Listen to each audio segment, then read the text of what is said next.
Listahan ng mga gustong bumihag sa puso ni Catherine. Unang-una sa ating listahan ay ang ex-boyfriend ni Catherine na si Daniel Padilla. Unang nakilala ang dalawa nang bumida ang mga ito sa hit movie na Must Be Love kung saan naroon din ang napakagandang artista na si Liza Soberano. Dahil sa naging chemistry ng dalawa, agad na pumutok ang pangalan ng mga ito at hindi maitatangging agad silang minahal ng sambayanang Filipino kung saan silang dalawa ay binansagan bilang Kathniel. Hindi nagtagal ay agad itong nasundan ng marami pang teleserye at mga movie, at nagsunod-sunod din ang kanilang mga guestings hanggang sa tuluyan na silang nabansagan bilang biggest love team ng kanilang henerasyon.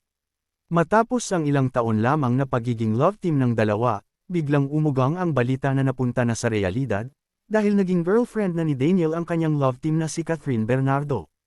Matapos maging official ang relasyon ng dalawa ay lalo pang sumabog at tumibe ang fandom ng Kathniel kaya naman patuloy na dumami ang naging mga projects ng mga ito na magkasama.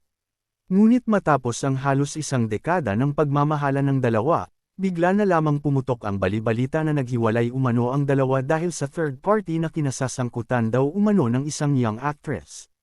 Matapos ang ilang buwan lamang na haka-haka at bulungan na hiwalay na ang dalawa, biglang ikinagulat ng lahat nang biglang mag-post si Catherine Bernardo sa kayang Instagram account ng kanyang pag-amin ukol sa isyu ng kanilang hiwalayan ni Daniel Padilla. July 2024, muling umusbong ang bulong-bulungan ng mga netizens na umano'y palihim daw na nanliligaw si Daniel kay Catherine Bernardo. Pangalawa sa ating listahan ay si Alden Richards. Unang nakilala ang tambalan ni Catherine at Alden noong napili sila na gumanap bilang Joy at Ethan sa hit movie na Hello Love Goodbye. Hindi inexpect ng marami na papatok ang tambalan ng mga ito na kung saan hinirang ang kanilang movie bilang highest-grossing Filipino film of all time. 4 na taon matapos ang nasabing movie, muling tumunog ang pangalan ng dalawa nang makita si Alden na umattend ng birthday party ni Catherine. Matapos ang nasabing birthday party na sundan pa yan ng maraming kaganapan kung saan palaging kasama ni Catherine si Alden kaya hindi na napigilan ng mga netizens ang kiligin at isipin na mayroong namamagitan sa dalawa. Pangatlo sa listahan ay si Jericho Rosales. Matatandaan na spotted din umano si Jericho Rosales sa birthday party ni Catherine at mayroon umanong bulong-bulungan na nanliligaw din ito kay Catherine. Pang-apat sa ating listahan ay si Donnie Pangilinan. Ayon sa Showbiz Insider na si OG Diaz, kumpirmado na nanliligaw umano si Donnie Pangilinan kay Catherine Bernardo.